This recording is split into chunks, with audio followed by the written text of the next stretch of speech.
Hamas നേതാക്കളെ Israel കൊല്ലുക എന്നത് പുതുമയുള്ള കാര്യമല്ല. ഹമാസിൻ്റെ എല്ലാ പ്രമുഖ നേതാക്കളും ഇസ്രായേലിൻ്റെ ആയുധങ്ങൾ കൊണ്ട് തന്നെയാണ് കൊല്ലപ്പെട്ടത്. ഓരോ നേതാവിൻ്റെയും കൊലപാതകത്തോടെ പുതിയ നേതാക്കൾ ഉയർന്നു വരുന്നതും ലോകം കണ്ടു. ദേശാന്തരത്തിലേക്ക് സ്വാഗതം.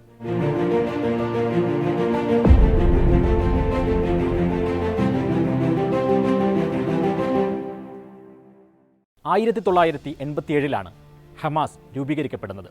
ഫലസ്തീനിലെ ഏറ്റവും ജനകീയമായ രാഷ്ട്രീയ പ്രസ്ഥാനം കൂടിയാണ് ഹമാസ്. 2006 ആദ്യമായി നടന്ന ഫലസ്തീൻ പാർലമെൻറ്റ് തെരഞ്ഞെടുപ്പിൽ ജയിച്ചത് ഹമാസ് ആയിരുന്നു. അന്ന് ഹമാസ് പ്രധാനമന്ത്രിയായി നിയോഗിക്കപ്പെട്ട നേതാവാണ് ഇപ്പോൾ കൊല്ലപ്പെട്ട ഇസ്മായിൽ ഹനിയ. പക്ഷേ ആ തെരഞ്ഞെടുപ്പ് ഫലത്തെ അമേരിക്കയും ഇസ്രായേലും ചേർന്ന് അട്ടിമറിക്കുകയായിരുന്നു. ഹമാസിൻ്റെ ഇസ്രായേൽ കൊലപാതകങ്ങളുടെ കണക്കെടുക്കുകയാണെങ്കിൽ ഏറ്റവും പ്രധാന നേതാക്കളിൽ ഒന്നാമത്തേത് യഹിയ അയ്യാഷിൻ്റേതായിരുന്നു. ഹമാസിൻ്റെ സൈനിക വിഭാഗമായ അൽ Qassam ബ്രിഗേഡിൻ്റെ west bank ബറ്റാലിയൻ്റെ തലവനായിരുന്നു Yahya Ayyash. ഇസ്രായേലിനെതിരായ യുദ്ധത്തിൽ റോക്കറ്റുകൾ വികസിപ്പിക്കുന്നതിൽ വിദഗ്ധനായിരുന്നു യഹിയ അയ്യാഷ്. ഇസ്രായേൽ സൈന്യം അയ്യാഷിനെ കൊലപ്പെടുത്താൻ പല ശ്രമങ്ങളും നടത്തി. അതെല്ലാം പരാജയപ്പെട്ടതോടെ ഇസ്രായേലിൻ്റെ കുപ്രസിദ്ധ ചാരസംഘടനയായ മൊസാദ് ഒറ്റുകാരനെ ഉപയോഗിച്ച് ചതിയിലൂടെയാണ് അയ്യാഷിനെ കൊലപ്പെടുത്തിയത്. മൊസാദ് ഏജന്റ് നൽകിയ 15 ഗ്രാം RDX നിറച്ച ഫോൺ അയ്യാഷിന് സമ്മാനമായി നൽകുന്നു. ആ ഫോണിൽ അയ്യാഷ് സംസാരിക്കുന്നതിനിടെ റിമോട്ട് കൺട്രോൾ വഴി ഫോൺ പൊട്ടിത്തെറിപ്പിച്ചാണ് ഇസ്രായേൽ അന്ന് കൊലപാതകം നടത്തിയത്.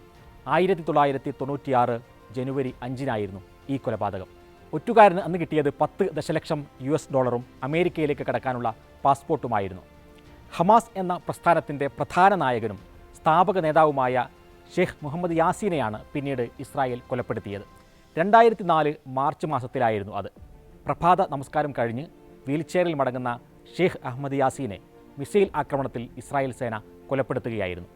ഈ ആക്രമണത്തിൽ ഷെയ്ഖ് യാസീൻ്റെ 2 അംഗരക്ഷകരും കൂടെയുണ്ടായിരുന്ന 9 ആളുകളും കൊല്ലപ്പെട്ടു. ഷെയ്ഖ് യാസീൻ കൊല്ലപ്പെട്ട ശേഷം അബ്ദുല്ലസീസ് അൽ റന്ദീസിയെയാണ് ഹമാസ് അവരുടെ നേതാവായി തെരഞ്ഞെടുത്തത്. സംഘടനയുടെ സ്ഥാപക നേതാക്കളിൽ ഒരാളായിരുന്നു റന്ദീസിയും. ഷെയ്ഖ് യാസീനെ കൊന്ന് 1 മാസം പിന്നിട്ടപ്പോൾ റന്ദീസിയെയും ഇസ്രായേൽ വധിച്ചു. അതിനു മുമ്പ് പലതവണ റന്ദീസി വധശ്രമത്തിൽ നിന്ന് രക്ഷപ്പെട്ടിരുന്നു. 2003 ജൂൺ 10 ഇസ്രായേലിൻ്റെ യുദ്ധവിമാനത്തിൽ നിന്ന് മിസൈൽ ഉപയോഗിച്ച് റന്ദീസിയുടെ വാഹനത്തെ ലക്ഷ്യമിട്ടു. വാഹനത്തിലുണ്ടായിരുന്ന 3 പേർ ഈ ആക്രമണത്തിൽ കൊല്ലപ്പെട്ടു. റന്ദീസിക്ക് അന്ന് മാരകമായി പരിക്കേറ്റു. മേജർ ഓപ്പറേഷന് വിധേയമായി റന്ദീസി വീണ്ടും ജീവിതത്തിലേക്ക് തിരിച്ചു വരികയായിരുന്നു. 1 വർഷം തികയും മുമ്പായിരുന്നു ഇസ്രായേൽ വീണ്ടും റന്ദീസിക്കുമേൽ ആക്രമണം നടത്തിയത്. അങ്ങനെ 2004 ഏപ്രിൽ 17 റന്ദീസി സഞ്ചരിച്ചിരുന്ന കാറിന് നേരെ ഇസ്രായേൽ യുദ്ധവിമാനങ്ങൾ തൊടുത്തുവിട്ട മിസൈലുകൾ ലക്ഷ്യം കണ്ടു. റന്ദീസിയും 2 അംഗരക്ഷകരും കൊല്ലപ്പെട്ടു. ഈ കൊലപാതകത്തിന് ശേഷം മൊസാദിൻ്റെ ഹിറ്റ് ലിസ്റ്റിൽ 3 ഹമാസ് നേതാക്കളാണ് ഉണ്ടായിരുന്നത്. ഒന്ന് അൽ ഖസാം ബ്രിഗേഡിൻ്റെ തലവൻ മുഹമ്മദ് ലൈഫ്. ഗസയിൽ നിന്ന് ഇസ്രായേലിനെതിരെയുള്ള മുഴുവൻ ആക്രമണങ്ങളുടെയും ബുദ്ധികേന്ദ്രം ലൈഫാണെന്നാണ് ഇസ്രായേൽ കരുതുന്നത്. ലൈഫിനെ കിട്ടാൻ ഇസ്രായേൽ ആവുന്നത്ര ശ്രമിച്ചു. ഒക്ടോബർ 7 ശേഷമുള്ള ഈ യുദ്ധത്തിൽ ഇസ്രായേലിൻ്റെ പ്രധാന ടാർഗറ്റും ലൈഫാണ്. പക്ഷേ ഇതുവരെ ലൈഫ് എവിടെയാണ് എന്ന് കണ്ടെത്താൻ ഇസ്രായേലിന് കഴിഞ്ഞിട്ടില്ല. മറ്റൊരു നേതാവ് റന്ദീസിക്ക് ശേഷം ഹമാസിൻ്റെ രാഷ്ട്രീയകാര്യ മേധാവിയായ ഖാലിദ് മിഷ്അലാണ്. 1997 സെപ്റ്റംബർ 25 ജോർദാൻ തലസ്ഥാനമായ അമ്മാനിൽ മൊസാദ് ഏജന്റുമാർ മിഷ്അലിൻ്റെ മുഖത്തേക്ക് വിഷവാതകം സ്പ്രേ ചെയ്തു. അത്ഭുതകരമായാണ് മിഷ്അൽ അന്ന് അതിജീവിച്ചത്. മിഷ്അലിന് നേരെ പിന്നെയും പലതവണ വധശ്രമങ്ങളുണ്ടായി. ഇപ്പോൾ ഖത്തറിൻ്റെ സംരക്ഷണത്തിൽ ദോഹയിലാണ് മിഷ്അൽ ജീവിക്കുന്നത്. 2017 മുതൽ ഹമാസിൻ്റെ രാഷ്ട്രീയകാര്യ മേധാവിയായി മാറിയ ഇസ്മായിൽ ഹനിയയായിരുന്നു മൊസാദിൻ്റെ മറ്റൊരു ടാർഗറ്റ്. ഹനിയയും ദോഹയിൽ തന്നെയായിരുന്നു അഭയം തേടിയിരുന്നത്.